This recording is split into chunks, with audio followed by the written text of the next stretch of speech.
This is a really exciting project that was done. Your program lists Rick Newby, who is the editor of the Drumlin Institute, or the director and editor-in-chief. However, he's ill today, and Cher Gestel will be stepping in as moderator for this session. Cher is the executive director of the Montana Preservation Alliance, who was a partner on this endeavor. And she's an artist and a historian and a preservationist and a woman who makes it happen. So we're happy to have her here. Brian Shovers has been a reference historian and more recently director of the library at the Montana Historical Society for the past 16 years. His education includes a master's in history from Montana State University and an MLS in library science from the University of Wisconsin-Madison. He lived in Butte for the decade of the 1980s, where he served as president of the Butte Historical Society and editor of The Speculator, a journal published by the Butte Historical Society. He's written a number of articles on Butte's industrial past for Montana, the magazine of Western history. Since 1998, he served as president of the Montana chapter of the Society for Industrial Archaeology, an organization of about 50 members dedicated to the preservation and interpretation of industrial history. And it's a fascinating group, so see him if you want to be a member. The 20-year-old organization sponsors 2 tours each year and has explored things like working gold mines and mills, plywood plants and sugar beet plants and dams and all sorts of things, so they're an active group. Patty Dean received her A.B. in history from Carroll College and an M.A. in history museum studies from the Cooperstown graduate program, State University of New York. In the early 80s, she was curator of collections at the Montana Historical Society and later founding curator of the Arkansas Arts Center Decorative Arts Museum in Little Rock. Patty worked at the Minnesota Historical Society in St. Paul for 16 years, first as museum collections manager and later as supervisory curator. As an independent public historian in Helena from 2005-2008, she was an adjunct faculty for the history and music departments at Carroll College and a historian for the Montana Historical Society's Identifying African Americans in Montana Heritage Resources project. Since December of last year, she's been the curator of history at the Montana Historical Society. She serves as a board commission member for Montana Preservation Alliance, Drumlin Institute, Helena, Lewis and Clark County Historic Preservation Commission, and the Montana Heritage Commission. And we do have to tell you that it's incestuous up here, so we all work at the Montana Historical Society, or have. So welcome everyone, and we're looking forward to hearing about Butte. Thanks, Sue. And I hope it's okay if I sit down during my introduction. I'm Cher Gestel, and I am impersonating Rick Newby today, although that is sort of hard to do. We're really sorry that Rick cannot be here, and I'd just like to say that, he's such a force in the intellectual life of Montana, and in the literature of the poetry and the writing in our state. I think, there are not many who really kind of have dedicated their life to the world of letters like Rick has for Montana. Is this loud enough? Can you hear me better now? Okay.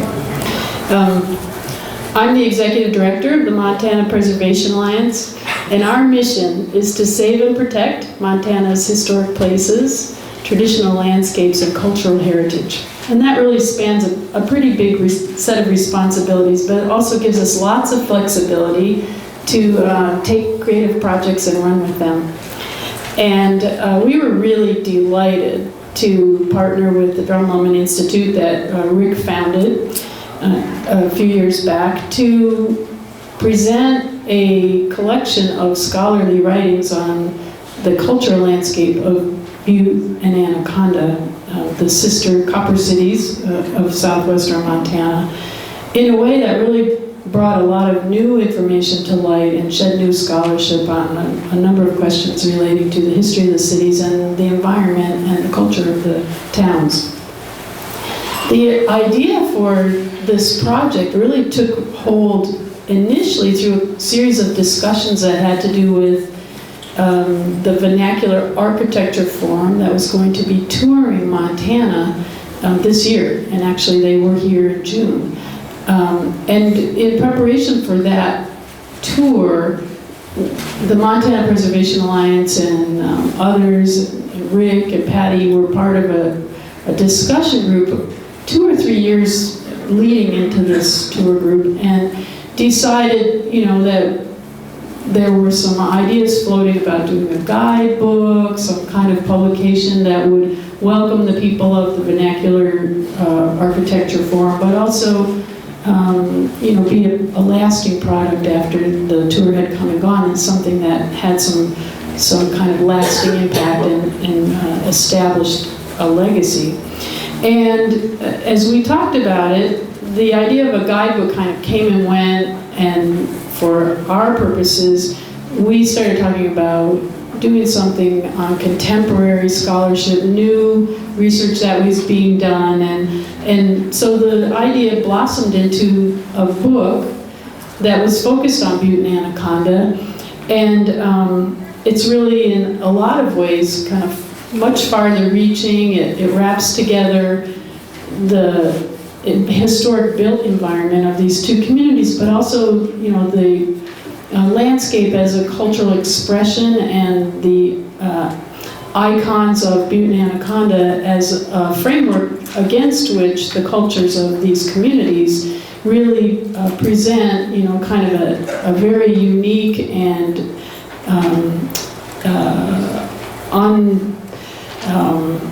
unusual industrial kind of habitat. And so the book incorporates research about specific historic buildings or places, and it also incorporates artistic expression, photography, artwork that was inspired by these two communities. Drumlin Institute is an organization that does most of its work online, and the work that Rick does to bring contemporary scholarship to the public is really kind of innovative. He publishes the Drumlin Views as an online journal.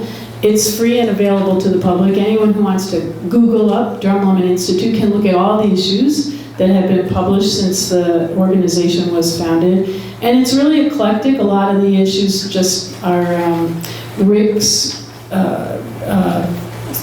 look at what's happening now and what's interesting and new. And a lot of the topics are really provocative, just kind of some ideas that he comes up with by knowing people in these fields, by really being in the inner circles with a lot of writers and scholars and historians, and then putting online their expression of the research they're doing and what's new in Montana journalism.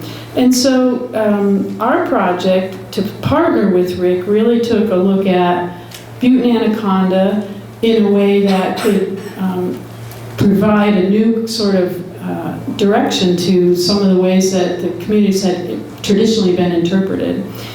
We partnered together, and then we brought the proposal to such organizations as the National Park Service, Humanities Montana, and the State Historic Preservation Office.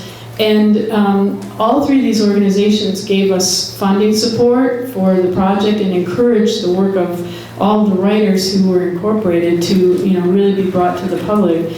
The National Park Service made it possible to not only bring the scholarship together, but also to then publish in hard copy all of the work that was done. And so you have the choice with this publication to either go online and download all 400 pages, or you can look for the book itself, and it's really a wonderful collection of writing and scholarship that people can have access to and put on the bookshelf. And so the Challenge Cost Share program out of the regional offices of the Park Service funded this, and we were able to then subsidize the publication to do the hard copy. And this is the first time that Drumlin has actually taken their online journal and been able to put it out in hard copy as well. So as we did this, it was really wonderful to approach a number of artists and writers and historians and anthropologists and scholars who all contributed freely to the content of the journal. And Patty Dean, who you'll hear from next, was the guest editor. She did a tremendous job of seeking out people with lots of new writing to offer and lots of new perspectives. And then she also talked to everybody who was an author along the way to kind of help them shape their essays and think about how the essays could complement one another. And in the end, it's really just a tremendously powerful look at these communities and something that offers something new for the reader. I'd like to turn it over to Patty because she is the one who really spearheaded all of the coordination and the scholarly overview of the project. And then along with Patty, we have Brian Childress, who's such a long-time historian on the communities of Butte and the built environment there, that it will be really interesting to hear from him about how his essay came together and how it's rooted in many years of research and actually residence down in those two cities. So, Patty? Thanks a lot, Chair. I'm going to be a bit befuddled today because I have a head cold, so I won't breathe beyond this table. So hopefully I'll make sense and you can hear me okay, and I won't cough too much either. It was a really great opportunity to work with my old friends Cher and Rick on, I think, what can best be described as a glorious tangle of stories about Butte and Anaconda. Actually, I should switch over here to the thing.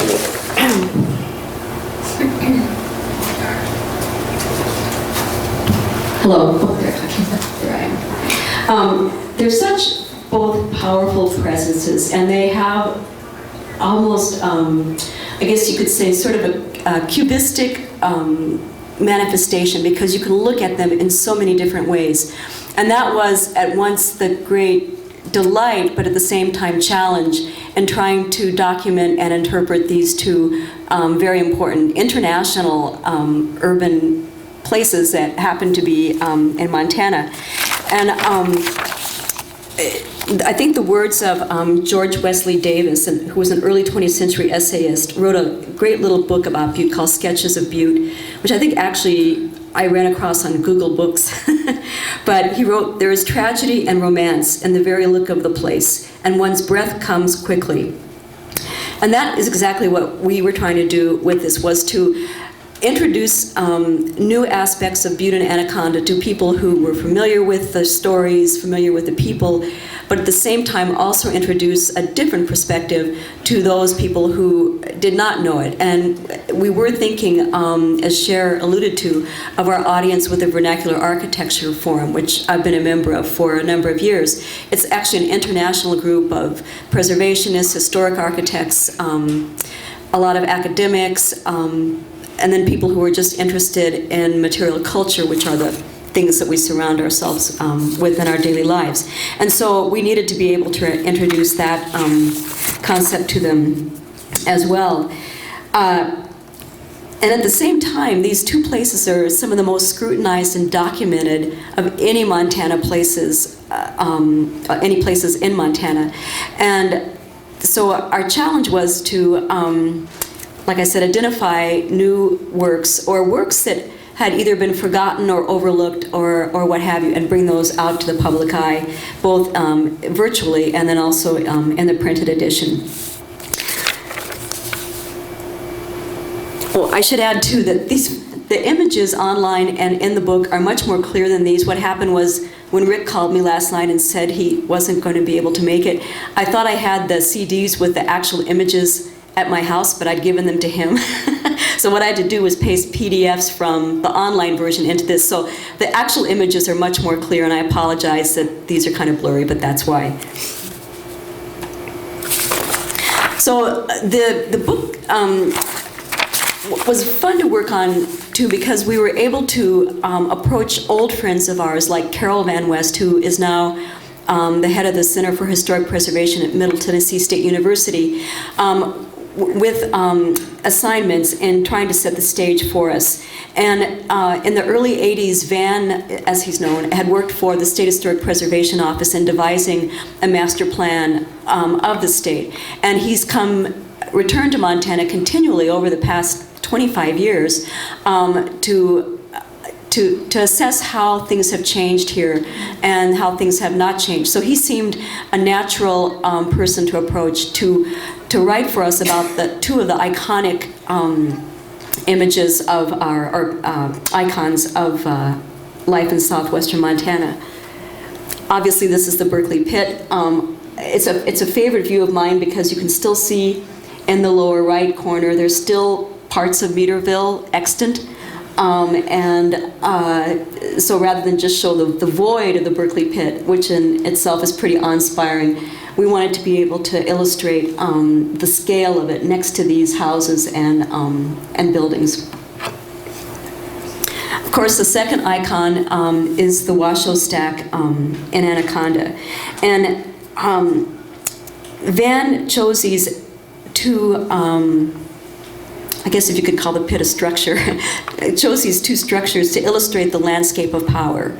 Obviously, they are tied to the Anaconda Company and ARCO, various permutations through the years, but they also, because of their immense scale, even if you didn't know who owned them, you didn't know who their backstory, you would still be awed and amazed by their presence.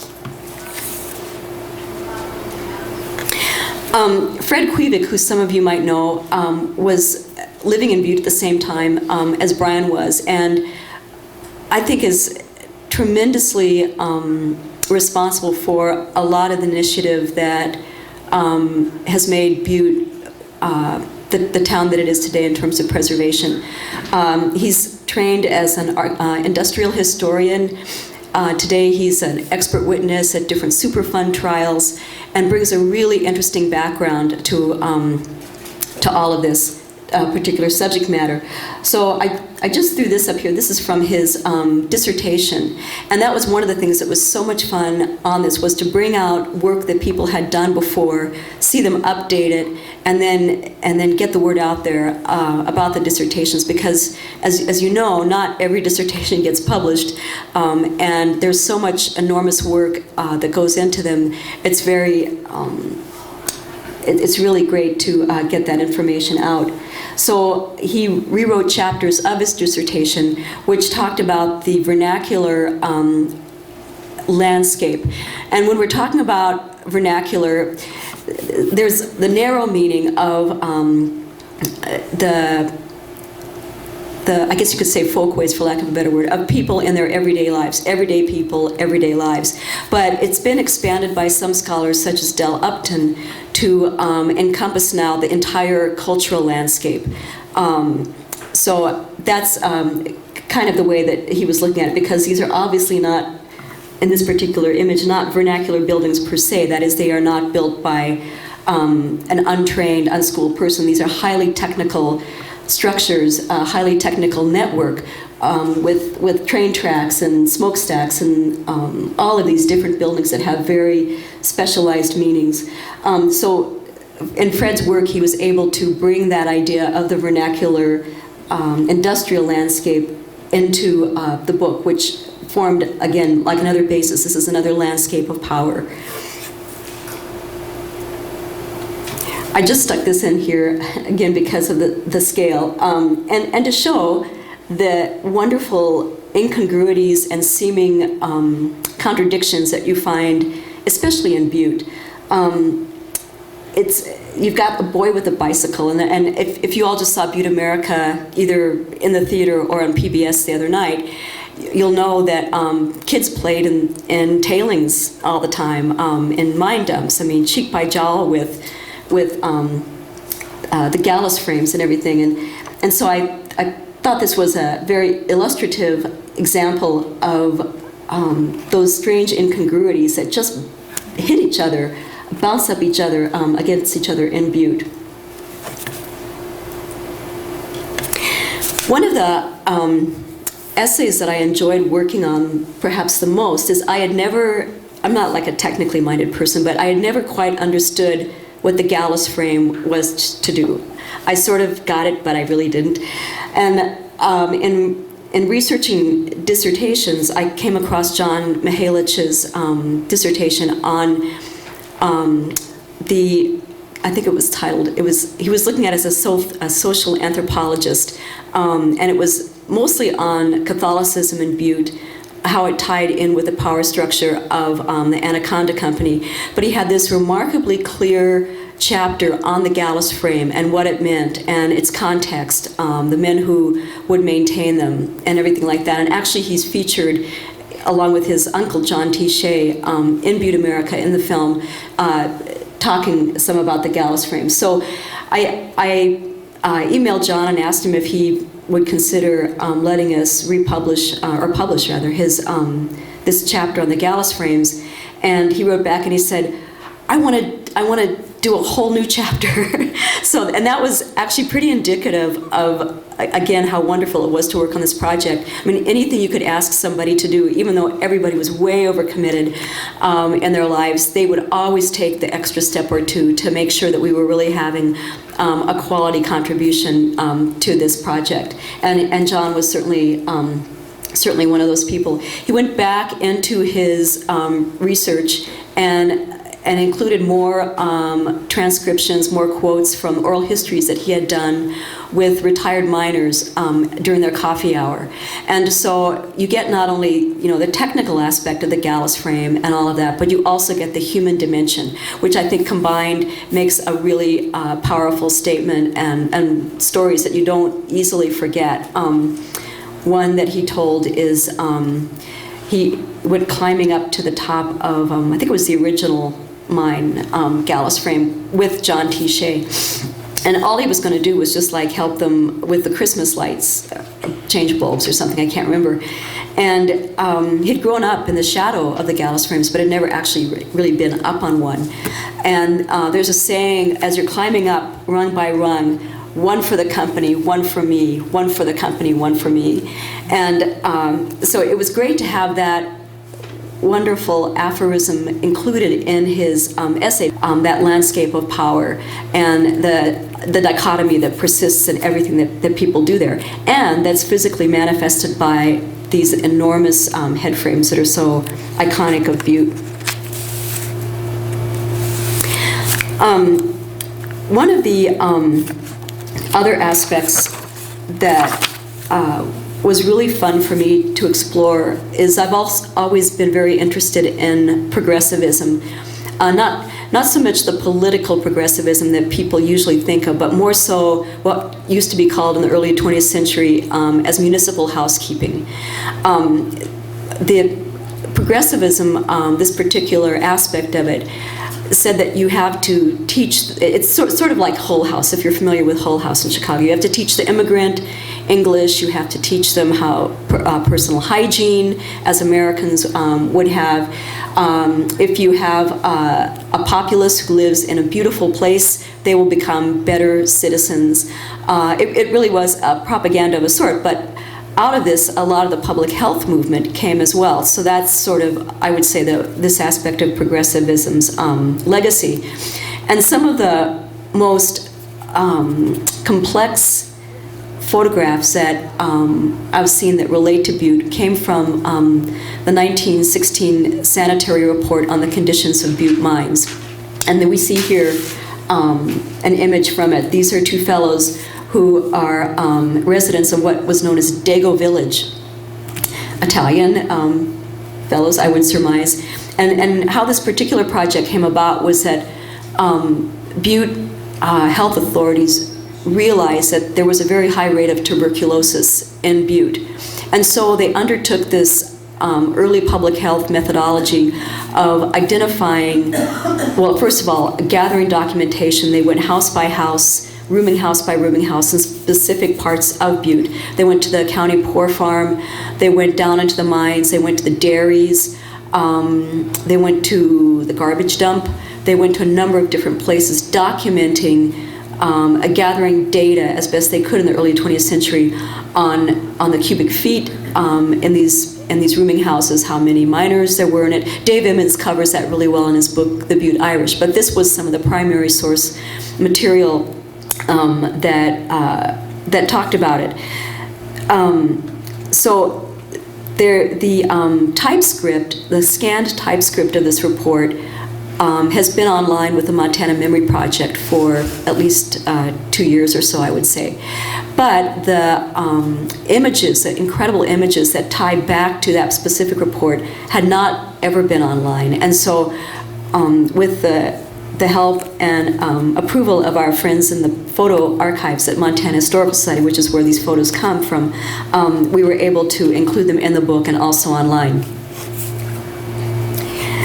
Depending on what your perspective is, if you're an urban historian, if you are somebody interested in vernacular architecture, if you are interested in medical history and public health, images like this speak volumes.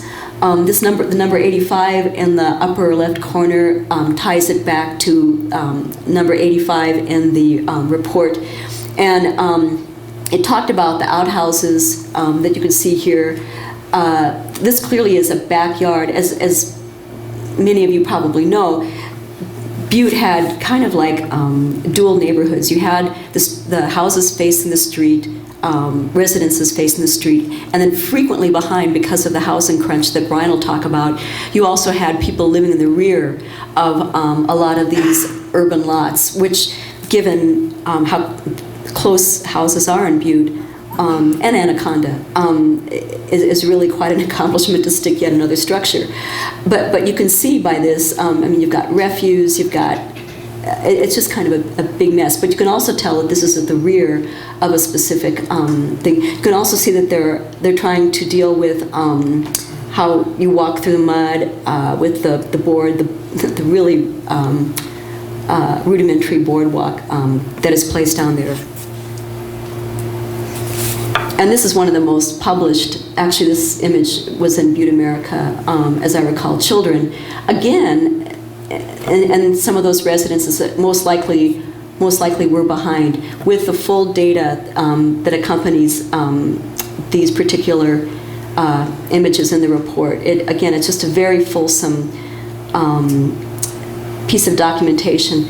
And that was one of our major aims with this project, was to get all of this primary source material out that had not really been publicized before, or that there was no vehicle to publicize. And by primary sources, what we mean are letters, photographs, newspapers, artifacts, things that were created at the time of their use. So these are just wonderful primary sources, again, that can be read and interpreted any number of ways. One of the most mysterious figures to me that I was really happy to get to include in this particular project was Helen Fitzgerald Sanders, who you see there in the upper left.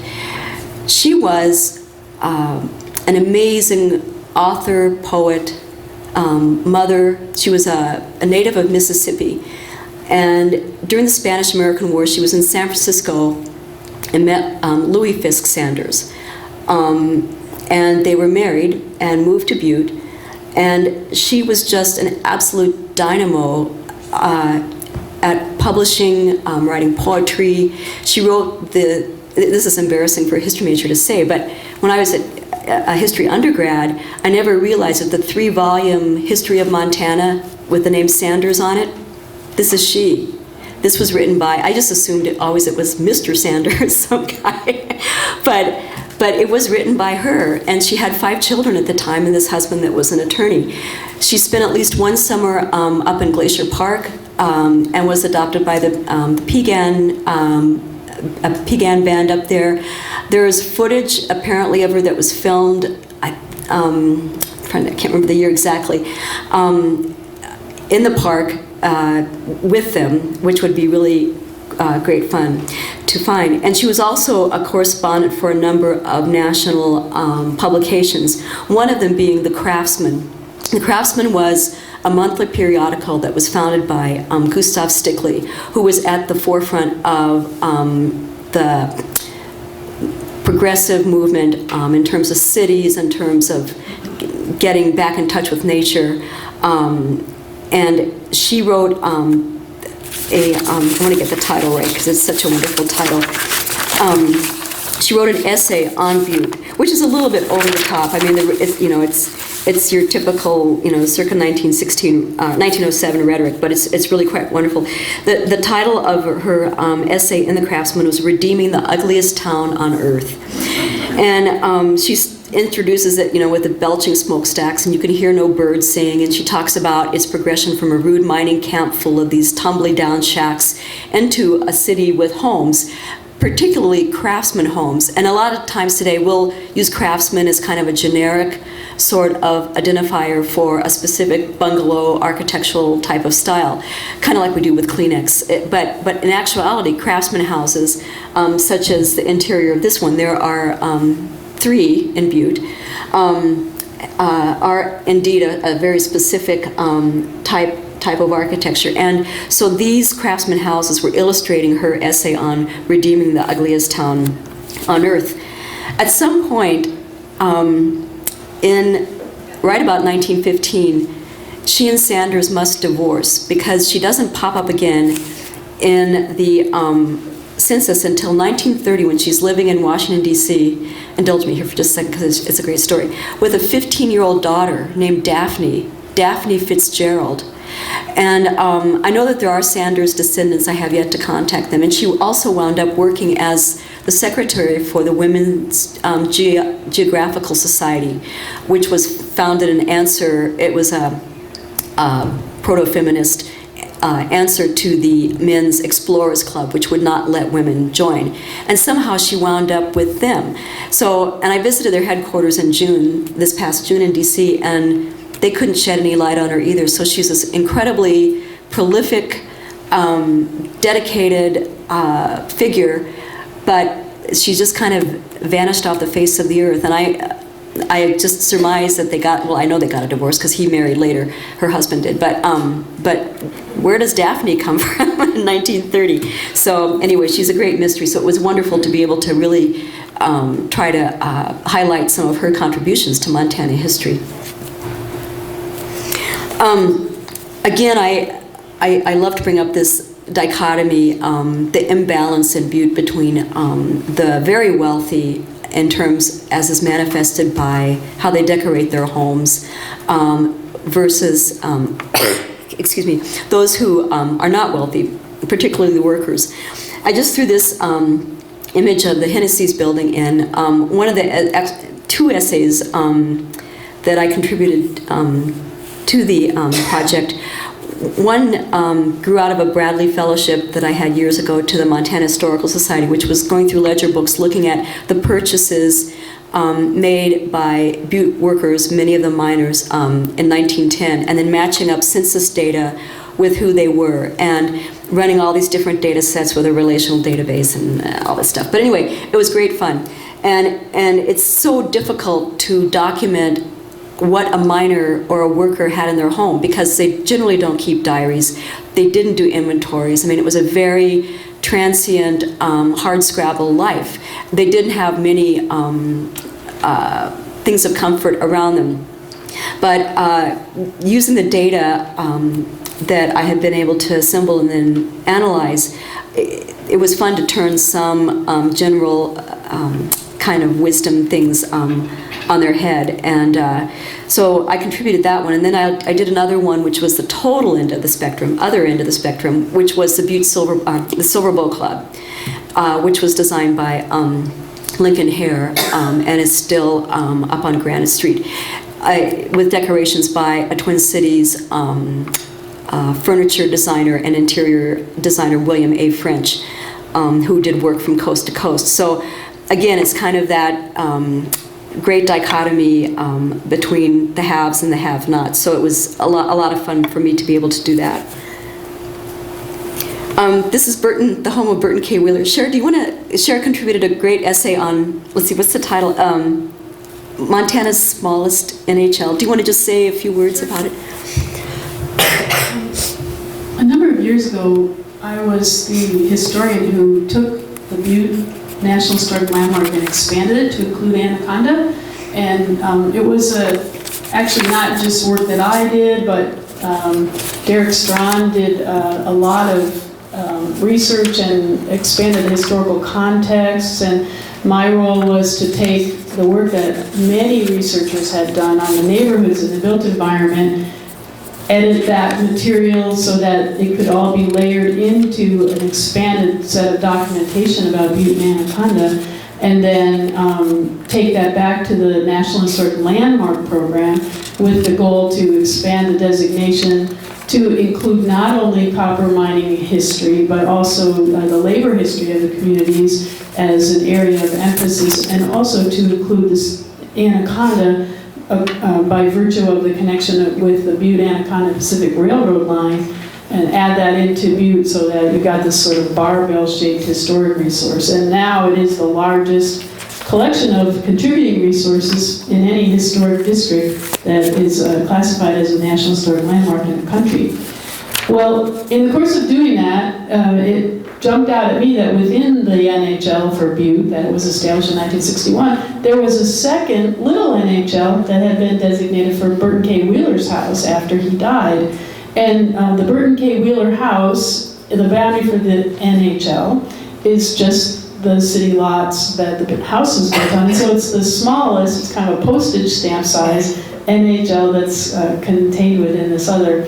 And the thing that was really interesting to me about the Burton K. Wheeler house was that this was the place that gave inspiration to Wheeler that I think then went with him to Washington, D.C. when he represented Montana as a populist figure and someone who became very influential on the national scene.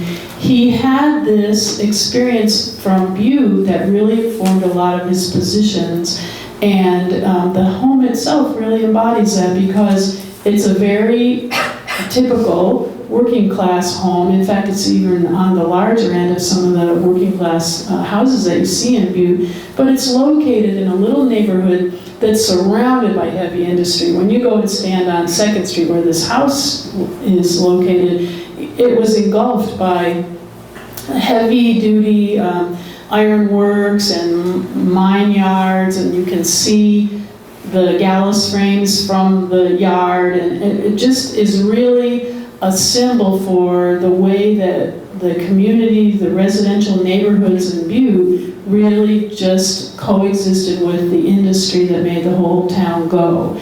And so this building became, for me, really interesting because it really kind of placed in a social context the experience of the residents and the workers and people of standing in the community, because there was a very fluid line. When you go to any of the neighborhoods, a lot of mixing happened across social lines and across occupational lines and ethnic lines, and it resulted in a community that has far more integration socially than a lot of other company towns and industrial towns do in the United States.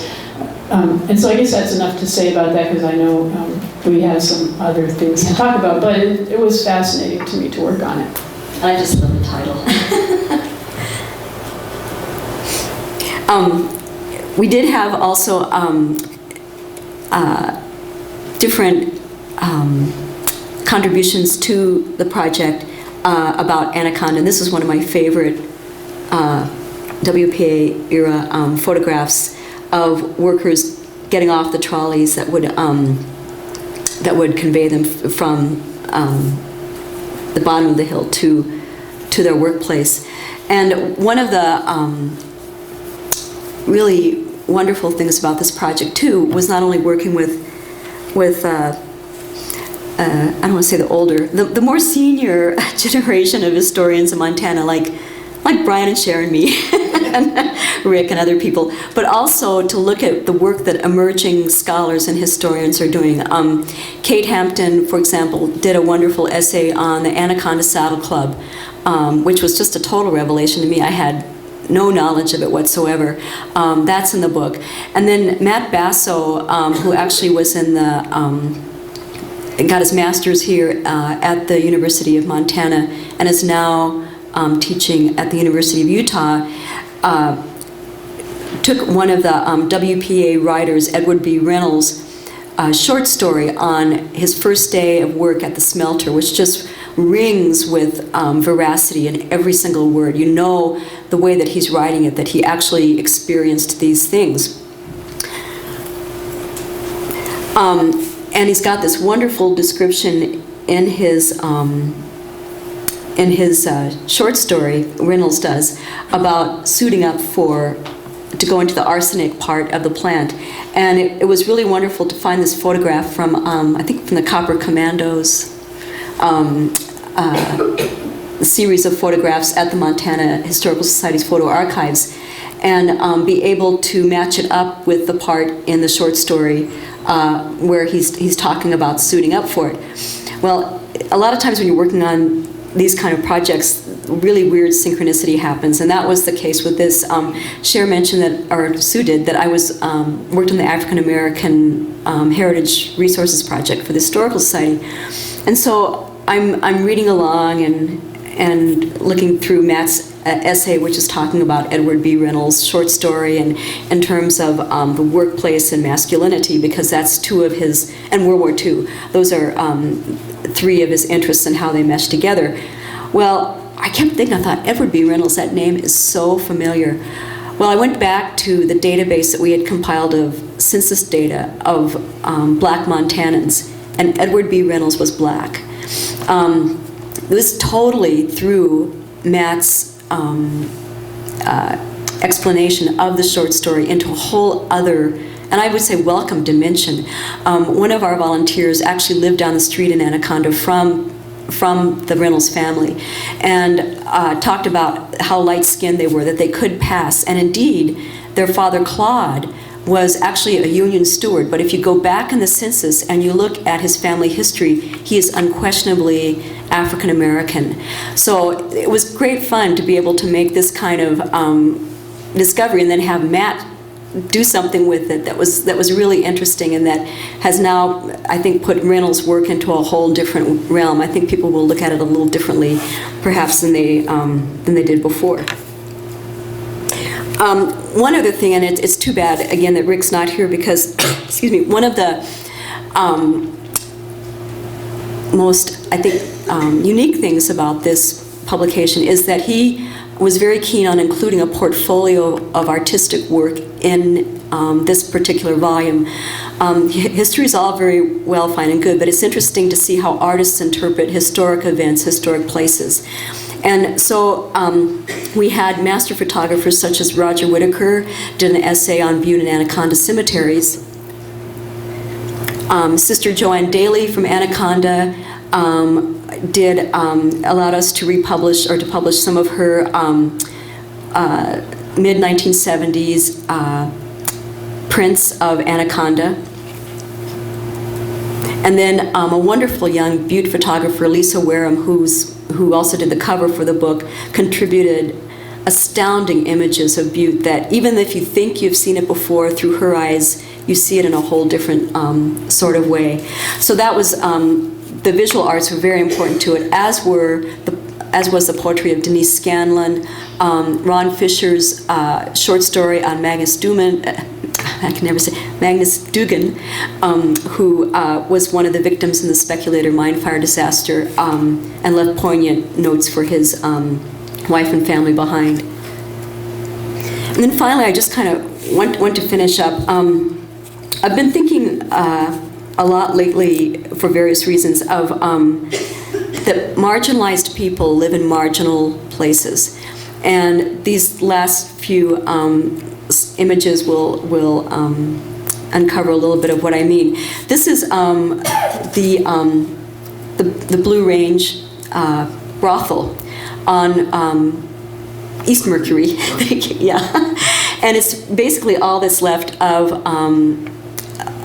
Butte's prostitution district, which had an incredibly long and very interesting history. Ellen Baumler, one of our colleagues, who's, I was going to say, she has a special interest in prostitution, but that doesn't sound right. Anyway, as an academic, she has done really wonderful work on the places of prostitution and how they are located within a city, and also their interior arrangement. And you can see here, these are the cribs. I mean, these are the windows where the women would display their wares, if you have it, and then various entryways, and then apartments upstairs. So she did a really wonderful essay for us comparing different types of architecture. The Dumas brothel is just across the street, but that was not originally designed as a brothel. It became one later, but this is a very unique example. And tying again back just briefly to the primary sources idea, the Anaconda Standard, which Dennis Zweibel does a wonderful job of describing how far-reaching it was in terms of the technology and the level of reportage in it, had this 40 or so part series called Queer Spots in and Around Butte. And it's absolutely amazing. I was stunned when I ran across it. It covers everything from like the Chinese gardens, which were gardens out in the flats, to the Assyrian colony, which I'll just briefly talk about, to underground mines, Walkerville, Brown's Gulch, just this huge array of places that people in Butte might be interested in visiting. And a lot of these queer spots in and around Butte were tied to ethnicity. And this is one of the examples. There on the left, you see the Assyrian colony. They were kind of in South Butte, just north of Silver Bow Creek, and it was just this hovel of little buildings. And actually, they were Maronites. I won't get into all the complexities of this particular Turkish life, but our essayist who talks about this particular feature on the Assyrian colony describes it very well. But just fascinating photographs that were made on site. Obviously this is a line drawing, but they also had special line drawings done in this series. And again, these are marginalized people living in marginal places. You can see he's hauling refuse. And that's how he made his living, was as a scrap dealer and a garbage man, basically. And then on the right, you see a Cree Indian wrapped in a blanket with a sign that says "Going to the garbage dump." And Brian, did you just want to? It's Nick Vrooman's essay, but Brian can talk a little bit about it. I would highly recommend people checking out Nicholas Vrooman's essay on the Cree in Butte. All the years that I studied history in Butte, I'd never run across any of this information. And in 1894, the Cree celebrated a Sundance in Butte down near Marcus Daly's racetrack, which is kind of east of Clark Park. And the Cree remained in Butte for many years. They had several Sundances after the one in 1894.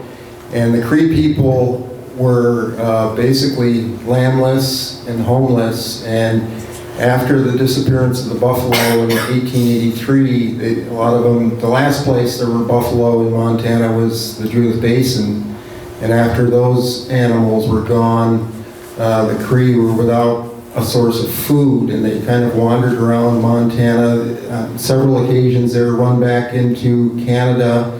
The Canadians said they didn't want these people. In 1896, there was a Cree Deportation Act passed in Congress, and John Pershing rounded up all the Cree in Montana. I think there were 500 Cree, and loaded them onto boxcars like cattle and shipped them to Canada.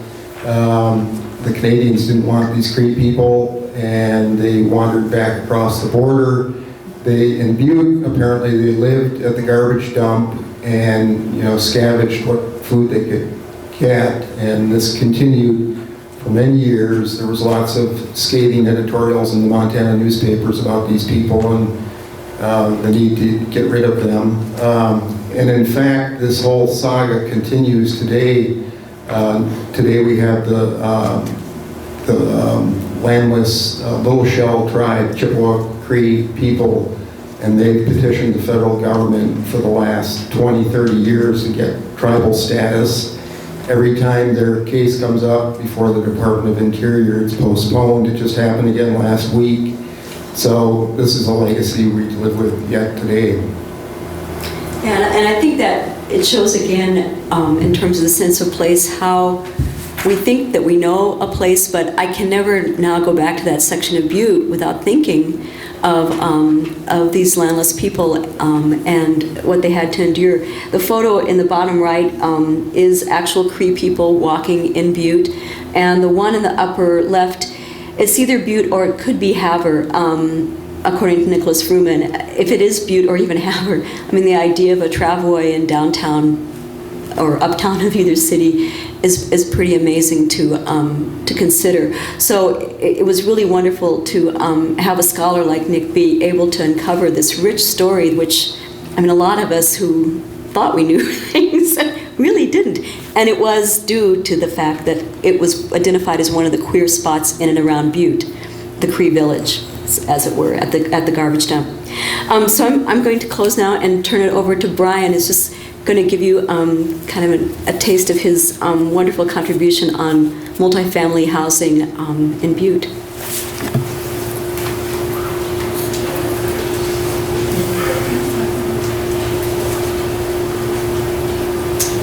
Well, Patty gets my PowerPoint set up. I'd just like to give you a little bit of introduction as to how this article of mine came about. In the summer of 1984, I was one of 10 architectural historians who surveyed the National Landmark District. We surveyed over 4,200 buildings, and so that was kind of the genesis of this article. And then I went on to grad school at Bozeman and wrote a paper for Kingston Heath there in architectural history on multifamily housing in Butte. And then when Patty and Rick started working on their publication, we started planning the vernacular architecture meeting this summer in Butte. I decided to resurrect it and did a bunch more research. So today I'll share a little excerpt with you from my article. Between 1890 in 1916, mining for copper precipitated an unprecedented explosion in Butte's population and an accompanying shortage of housing. Within a brief period of 30 years, the young upstart gold mining camp blossomed into a thriving industrial metropolis, the largest population center between Minneapolis and Spokane. From 1865 to 1895, the wooden false fronts of the Butte Commercial District gave way to a more substantial, permanent architecture of stone and brick. The sense of permanence reflected in the masonry banks, retail stores, and theaters that lined Park and Main Streets was echoed in the new multifamily residences along the perimeter of the central business district. The two-story brick veneered duplexes and fourplexes clustered around the main arterials crisscrossing the Butte Hill represented a solution to a serious housing shortage at the turn of the century and expressed a building form translated to Butte from the east. To better understand the architectural forms that appear in Butte beginning in 1890, it is important to examine multifamily housing as it developed in other industrial cities during the last decades of the 19th century. During the 1870s and 1880s, European immigrants crowded into the eastern seaboard cities of New York and Boston, where they found work in factories and mills. Commonly, the only available housing for these millions of new Americans was the tenement, a dwelling divided into separate spaces for different families. Tenement dwellers faced cramped, unsanitary rooms without adequate light or air.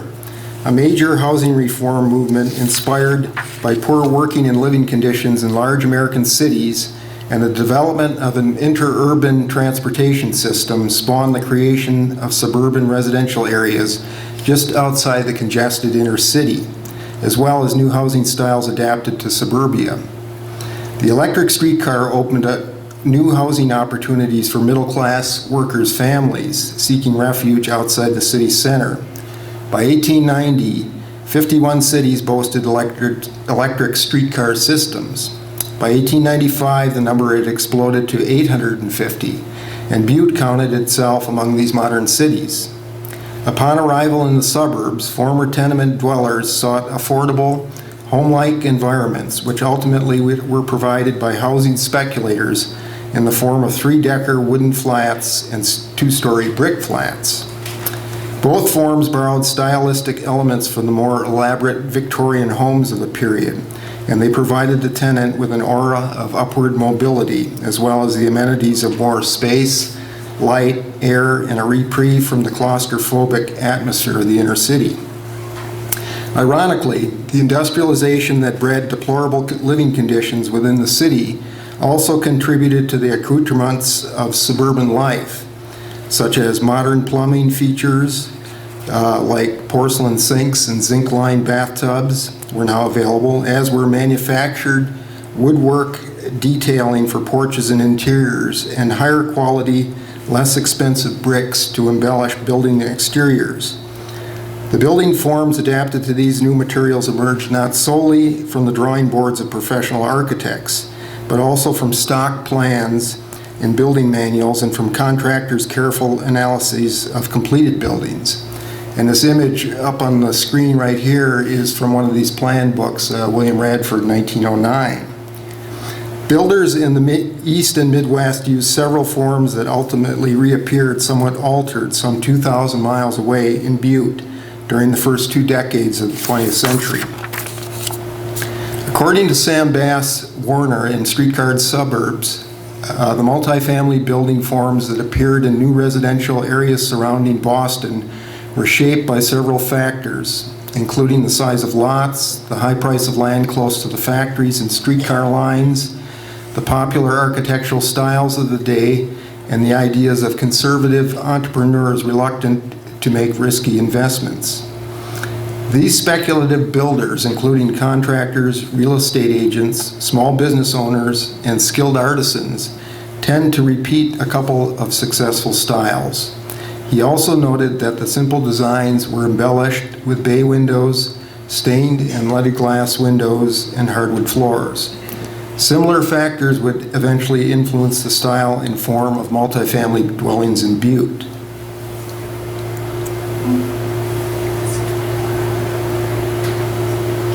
Page down. So here's a map of Butte about 1890 and or 1910, and you can see the various, or I hope you can see the various districts.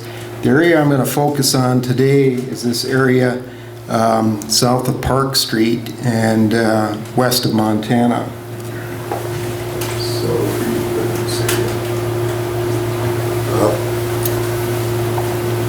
The city's rural, pristine surroundings could not mask Butte's industrial character. The trappings of industrialism appeared in Butte with the advent of silver mining in the 1870s and the arrival of the railroad in 1881. With the railroad came the necessary building materials, the promise of capital investment, and the cultural baggage containing the memory of an eastern urban landscape, all of which, when combined, would create a modern metropolis at the foot of the Continental Divide. By 1883, the expansion of the copper mining industry caused a great demand for skilled and unskilled wage laborers. Large numbers of newly arrived immigrants from Ireland and Cornwall responded to the call for workers. These early itinerant miners secured housing in wood-frame rooming houses and boarding houses on the north and east side of the central business district, within walking distance of the mines. The largest boarding house, the Mullen House, located in Centerville, which was an unincorporated neighborhood north of the central business district along Main Street. So it rolls up in this area.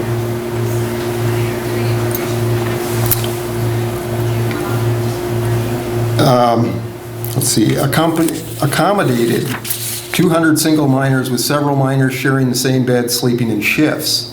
When miners' families arrived, this form of housing proved inadequate. Inexpensive single-family shotgun houses and four-square workers' cottages ultimately replaced the boarding houses in Centerville and East Butte, an area punctuated by mine shafts and headframes.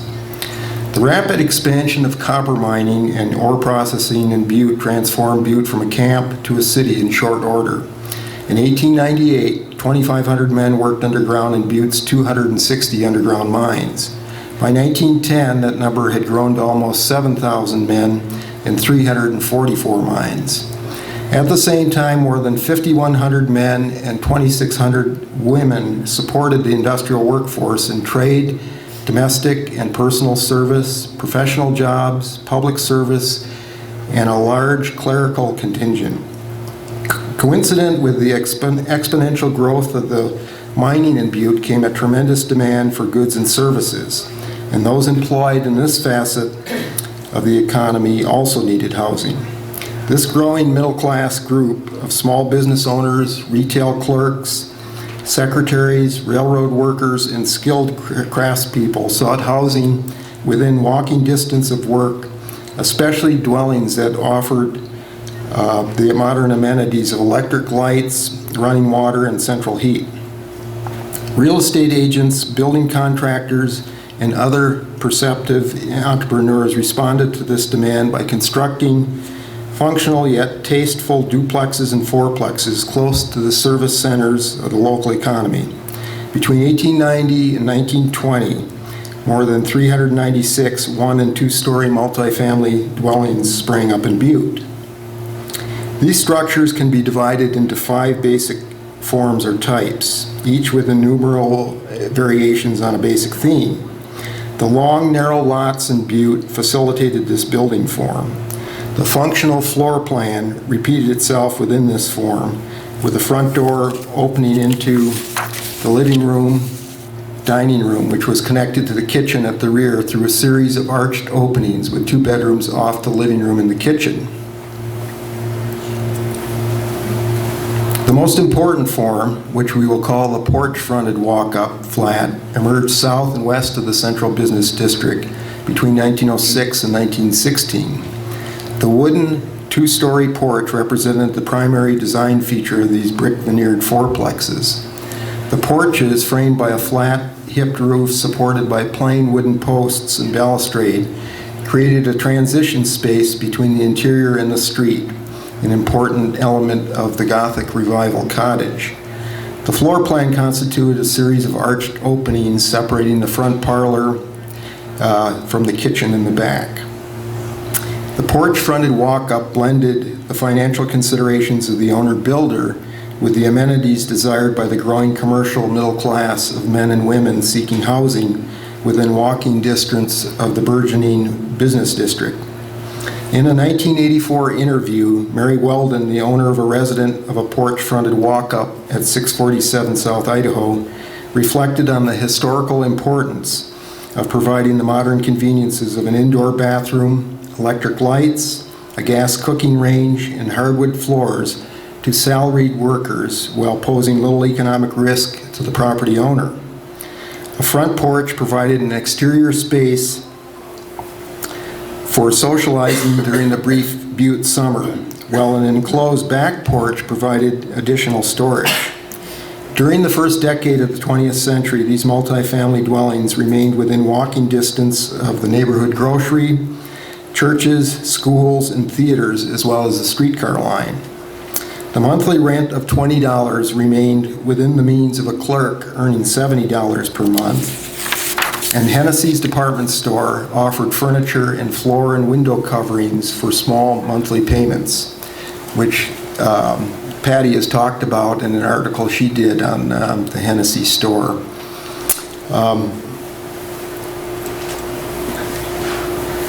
This is a Sanborn map of that area. West Galena, there was a heavy concentration of these duplex and fourplexes on West Galena. A profile of owners, builders, and tenants. An examination of Butte city directories and U.S. Census records from 1900 to 1920 provides insight into who built, owned, and lived in the growing number of duplexes and fourplexes built during Butte's transformation into a regional metropolis. in a 3-block area of West Galena within walking distance of the business district. Between 1906 and 1913, 9 two-story brick fourplexes appeared on this one residential street. The owners ranged from the inspector of the Butte Water Company, Met Alexander, to Thomas C. Bowden, a mine engineer at the Mountain View Mine, to Charles Plumley, a contractor.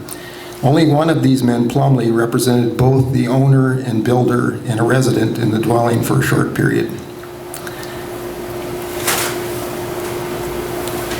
The list of residents over time included car salesmen, miners, a reporter, a clerk of the district court, a bank cashier, and Butte's only socialist mayor, Lewis Duncan.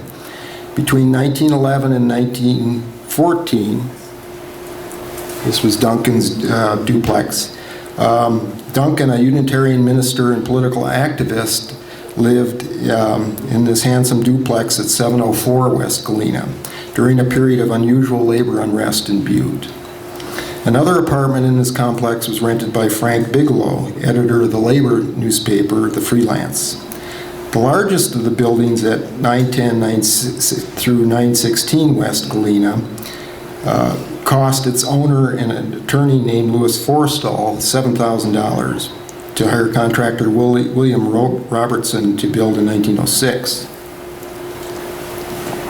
A slightly smaller fourplex at 628 West Galena cost H.M. Mullen $4,000 to build in 1912. Carpenters and building contractors, not architects, designed and constructed the Butte brick duplexes and fourplexes. For example, Charles Passmore, who built several of the bay-fronted flats on West Court Street, advertised his services in the Butte Polk directory under real estate, loans, mortgages, civil engineering, and architecture. Passmore arrived in Butte in 1889 on the cusp of the city's emergence as a copper mining center. In 1898, Passmore hired architect George DeSnell, who designed for the firm until 1915, when he set up his own practice. Thomas Angel began working in Butte as a carpenter in 1899, and during the next 20 years built a number of brick walk-up fourplexes south of Park Street and West Silver Street, while residing in the neighborhood. Another carpenter contractor, Charles Elderkin, who lived at 621 South Idaho, constructed a number of porch-fronted flats in an effort to provide alternate living arrangements to houses and apartments. The question remains, however, where these familiar Butte forms came from. Some are reminiscent of brick duplexes and fourplexes found in published plan books from the several decades of the 20th century. William Radford, a Chicago architect and co-owner of the Radford Millworks in Oshkosh, Wisconsin, published a collection of more than 300 designs for houses, bungalows, apartments, and commercial buildings in the 1909 volume Radford's Portfolio of Plans.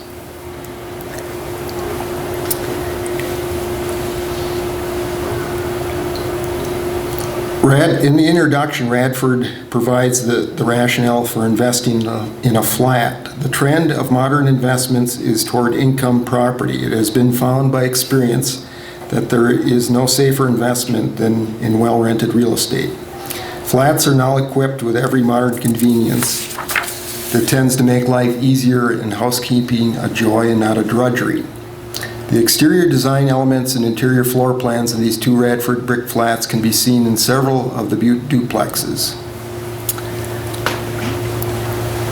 Both the Butte flats and Radford plans feature a parlor, 2 bedrooms, a dining room, and a kitchen measuring approximately 1,000 square feet at a constructed cost of between $4,000 and $5,000. Now for the sociology of the Butte fourplex.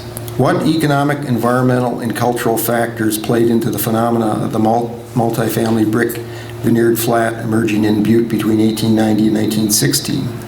Most important was the availability and affordability of mass-produced building materials and household appliances. By 1910, common brick was available at both the Butte Sewer Pipe and Tile Company and the Western Clay Company in Helena at a cost comparable to wood-sided structures. Manufactured moldings and hardwood for flooring could be purchased locally at the Big Blackfoot Lumber Company, the J.W. Haggerty Lumber, Largy Lumber, and Western Lumber Company. Porcelain sinks and bathtubs were sold at 5 firms in Butte and 9 businesses, including Hennessy's, Lander Furniture, and South Butte Hardware, which offered electric and gas ranges for the kitchens. Butte also had tradespeople to do the building and finishing of these fourplexes. At the time, Butte advertised 72 brick and stone masons, 93 building contractors, 144 electricians, 17 plasterers, and 90 plumbers. An equally important economic factor playing into the development of the fourplex design was the rapid expansion of the Butte middle class as the city transformed itself into an industrial mining metropolis. The thousands of underground miners and their families needed goods and services, which were provided by thousands of clerks, managers, and professionals. At the same time, thousands of women expanded their occupational choices beyond teaching, nursing, and domestic work into the commercial world of sales and secretarial work. These battalions of middle-class men and women demanded more modern housing for their families, and the brick duplex and fourplex met their needs. The high value of land within the original Butte town site helped promote the development of multifamily housing on narrow city lots. The proximity of these lots to the central business district and the Butte streetcar system, which was electrified in 1890, made them attractive to men and women working within walking or riding distance. In the mill towns of Massachusetts and Rhode Island, ethnicity and occupation played a significant role in who occupied the multifamily dwellings. But in Butte, a person's nationality or line of work rarely mattered. The neighborhoods where we find the brick duplexes and fourplexes are not Dublin Gulch, Corktown, or Little Italy. A person's middle-class status played a central role in defining the tenants of these fourplexes on West Galena Street in 1910 and again in 1930. For example, in 1910, the fourplex at 738 West Galena housed a cashier at the newspaper, a clothing merchant, the assistant manager of the electric light company, a lawyer, and a department store clerk. That same dwelling in 1930 was home to a mine engineer, a School of Mines instructor, a dressmaker, and assistant manager of the local furniture store. None of these residents shared a country of origin, but all shared a place in Butte's growing middle class, and most had families. These tenants were also influenced like never before by the mass media of newspapers and magazines, providing an ever more important glimpse into the world of consumer goods and lifestyles found from Philadelphia to Minneapolis to Denver to Butte.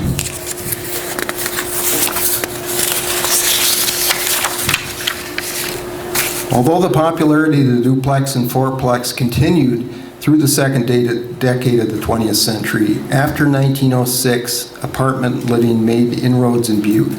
Between 1906 and 1917, more than a dozen apartment buildings, some as tall as 6 stories, dotted the skyline of Butte. With World War I came a tremendous demand for copper, spawning a workforce of 15,000 miners underground in Butte. A dire shortage of affordable, modern housing emerged. Butte builders responded by erecting large apartment buildings, such as the Leonard and the Muller on West Granite, and the Napton on East Granite across from Hennessy's. With Butte's dominance of the world copper market in the 1890s, the newly formed city took on an urban industrial character of eastern cities like Providence and Pittsburgh. A convergence of mass-produced building materials, appliances, mass media, and a growing middle class familiar with the amenities of life found east of the Mississippi River created a cityscape unique to Montana. Architecturally and culturally, Butte looked nothing like its neighboring cities of Missoula, Bozeman, and Helena, and the 2-story brick walk-up flats played an essential role in Butte's architectural, cultural, and economic transformation from an upstart silver camp to an industrial city. Thank you.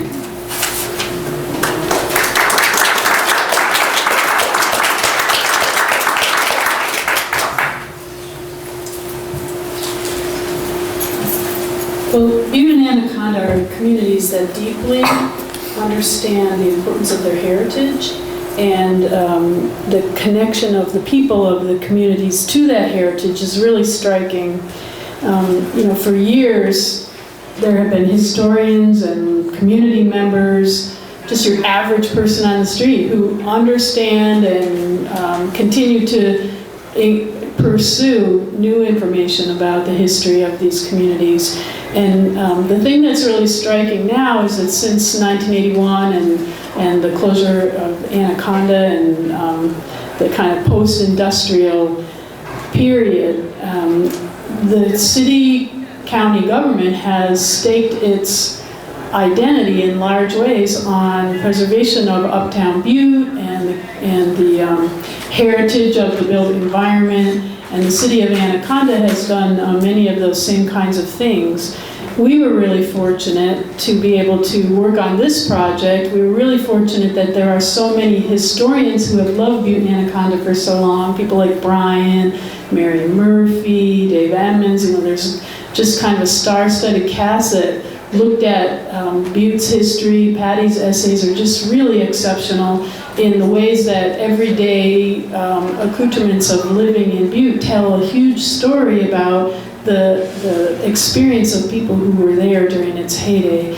And so we really encourage you all to take a look at the book online, and the volume is for sale here in the lobby, of course. And we just think that, just when you believe that there can't be anything more said about these communities, it's really remarkable how under every stone there's something new.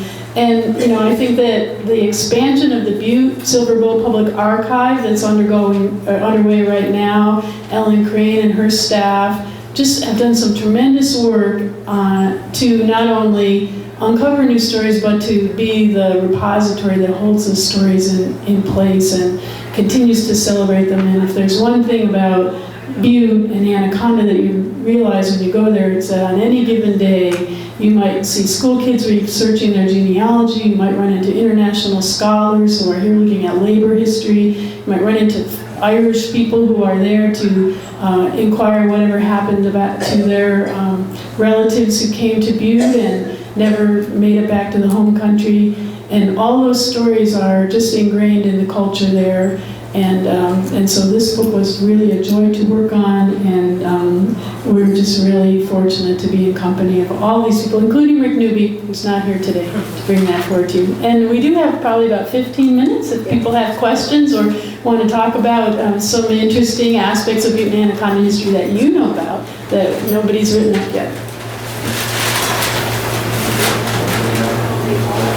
What was Burton Wheeler's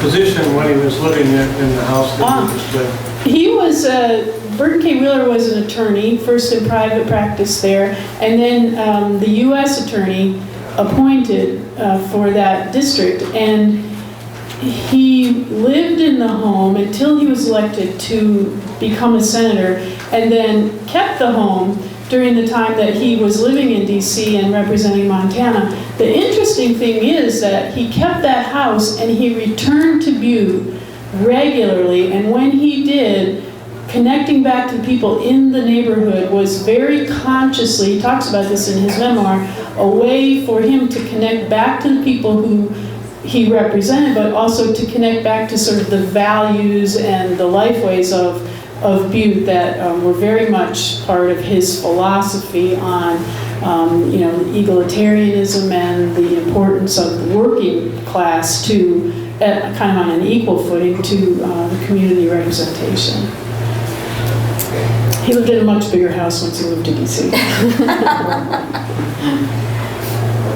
Other questions? Carly? The map that you showed, Brian, with the duplexes, what were the little boxes like the back of the house? I thought they had indoor plumbing, but it looked like they were like little, or were those little They might have houses? been little sheds, and like I said, most of these buildings had both the front porch and a back porch. A lot of those back porches were kind of enclosed, and people would use them for storage. But there were little sheds in the back of a lot of them.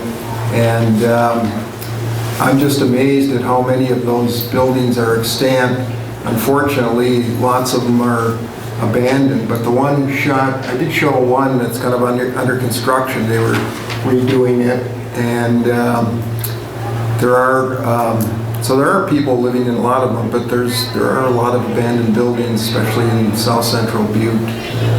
Yes? I was going to ask, how is the preservation progressing down there? Is there interest, or is I think Butte looks better today than it's looked since I lived there. I mean, there's lots of places that have been fixed up. Unfortunately, lots of them aren't rented. I mean, you walk around uptown Butte and like on a Saturday afternoon or evening, and at times it almost feels like a ghost town. Pat Williams gave a wonderful introduction to the Butte America film when they premiered it in Helena.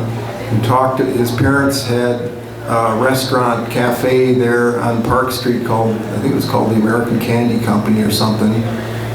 He was like 7 or 8 years old and remembers coming down out of the restaurant at 2 a.m. after his parents closed up, and there being so many people on Park Street that his parents would hang on to his hand. They were afraid he'd just be carried away at 2 a.m. on Saturday night in Butte.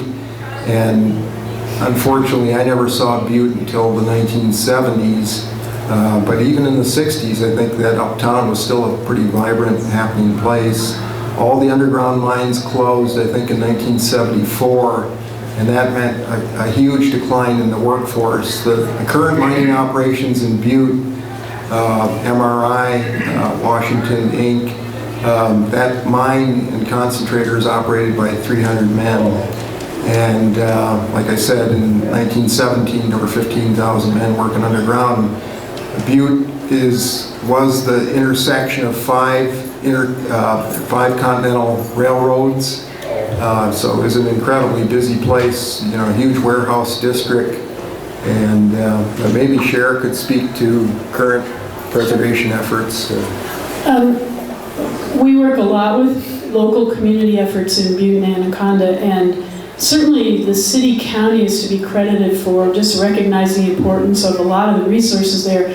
It's a huge and overwhelming kind of problem to not only preserve the neighborhoods, but where there's like subsidence underground, you've got lots of different issues that other communities may not have, and then there's also the whole question about the cleanup after the mining and the stabilization of the mine yards and stuff. But the city county has acquired most all the mine yards now. They have been working really hard to stabilize the buildings there, and they understand that not only are those symbols of the community, but they're also kind of the centerpiece to each little neighborhood. And so that's underway. John Sesso, Dory Skrukrud, others in the planning department have been working at this for decades. And then you've got the local nonprofit Butte CPR that's just really committed tons of volunteer hours to not only working to be a voice for preservation, but salvaging materials from buildings that can't be saved, issuing little grants out of that pool of money to help encourage the preservation of other buildings. And so, there's a local effort to not only preserve these things, but then to build on that as sort of a platform for heritage and interpretation and a tourism economy that can be happening in Butte. I think, from year to year it really changes, but uptown they've been pretty successful. It's certainly come a long way from the years in the 1980s when the fire department was burning down buildings to have practice projects. And then, I don't want to leave Anaconda out because Anaconda's had a really important historic preservation program for a long time. Connie Daniels, Cheryl McKinley, and others have worked to preserve some of the important icons in Anaconda, making the Washoe smelter stack a state park, and doing a lot of interpretive work over there has been important. But when we took this whole project to, Ellen Crane and I took this project to expand the NHL to DC for the National Review, it was amazing to describe what was still there, but it was also kind of a daunting question that the review committee even raised, you know, well, okay, so we're really happy to give you this designation because it will help raise the profile, but we still are concerned that all of this historic and industrial legacy is at risk. And so it continues, but they continue to work away at it. And I think, you know, given the scope and the scale of what it all is, they're doing a great job. I think we have to continue outside. Yeah. Okay, maybe one last question? Okay, Yeah, sure. I was just wondering if anybody's written about the boarding houses of Butte. Not to my, Not not to really, my no. knowledge, no. That's a big chunk also of knowledge. Yeah. And just trying to uncover the source material for something like that would be difficult, you know, unless we can find some people that operated those, you know, get some oral histories, but a lot of that kind of information is hard to come by, but it would certainly be great to explore that. Well, thanks, everybody, and we will be out in the hall and happy to talk more about this. Thank you.